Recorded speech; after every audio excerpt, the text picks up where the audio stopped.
प्रसन्न है। जिह कर भगत अनल जिहि सिरजा, जरा न सो ते कारण गिरजा।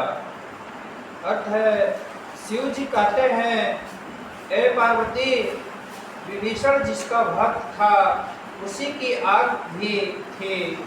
इस कारण से आग ने उसके घर को नहीं जलाया, क्योंकि जब मनुष्य ईश्वर हो जाता है तो फिर कुदरत की समस्त शक्तियाँ उसकी सहायता करने लग जाती हैं। और फिर प्रेम तो वह शक्तिमान योद्धा है जिसके सामने बड़े बड़े बलवान और शूरवीर भी झुक जाते हैं। और इस बात की तुम आप परीक्षा कर सकते हो। जिसको तुम अपना शत्रु समझते हो उसकी शत्रुता के ख्याल को मन से हटा दो और अपनी शुभ ख्यालों की धार को उसकी तरफ बार बार लगाओ। उसके दोष और अवगुणों को तरफ ध्यान न दो और उसे अपने शुभ ख्यालों का अधिकारी समझ लो। यदि वह तुमसे घृणा भी करे तो कुछ परवाह नहीं, तुम उसके साथ प्रेम करते चलो।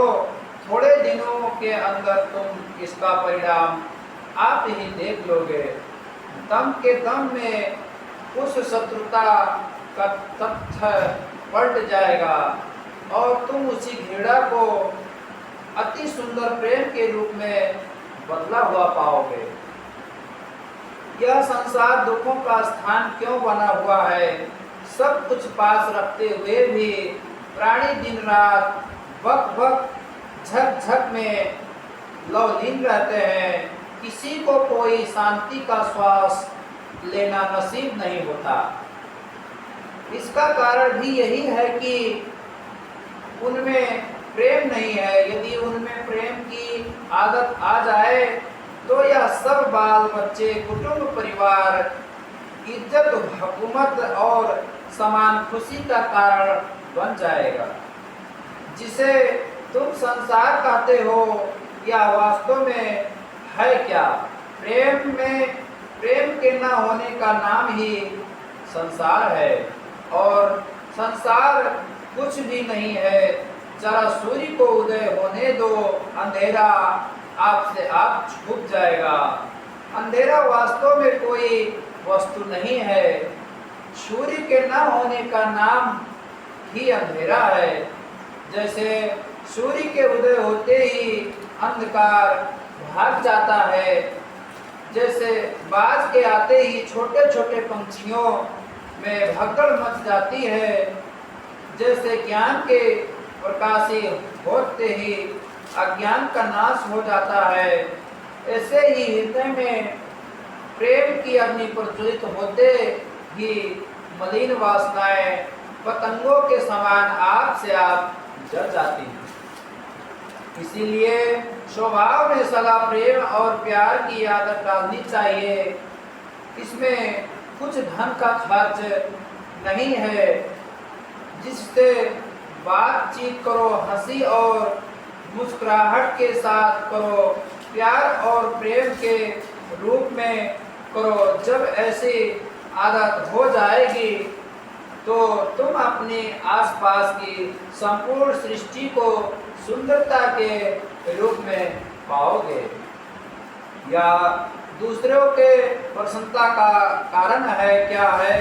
अपने आप को प्रसन्न करना है, क्योंकि प्रेम ही सब खुशियों का भंडार और खजाना है। यहाँ ना कोई किसी का मित्र है और ना कोई किसी का शत्रु है। मनुष्य का अपना मन ही मित्र और मन की इसका शत्रु है।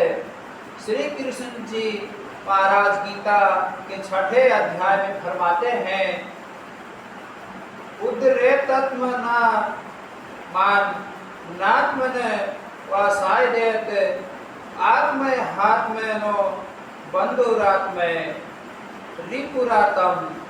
अर्थ है, मनुष्य को चाहिए कि संसार सागर से आप अपना उद्धार करें और अपनी आत्मा को अधोगति में जाने से बचाए, क्योंकि यह जीवात्मा आप ही अपना मत मित्र है और आप ही अपना शत्रु है, और कोई दूसरा शत्रु या मित्र नहीं है। तो वह है, पहले यह मन काग था करता जीव घात, अब तो मन हंसा भया मोती चुन चुन खाक। श्री कबीर साहब जी फरमाते हैं कि संतों का पंथ प्रेम का मार्ग कहलाता है, इसमें केवल प्रेम की महिमा है। उनके यहाँ सत्संग भजन अभ्यास आदि पर जोर दिया जाता है, परंतु उनका तात्पर्य भी प्रेम ही होता है।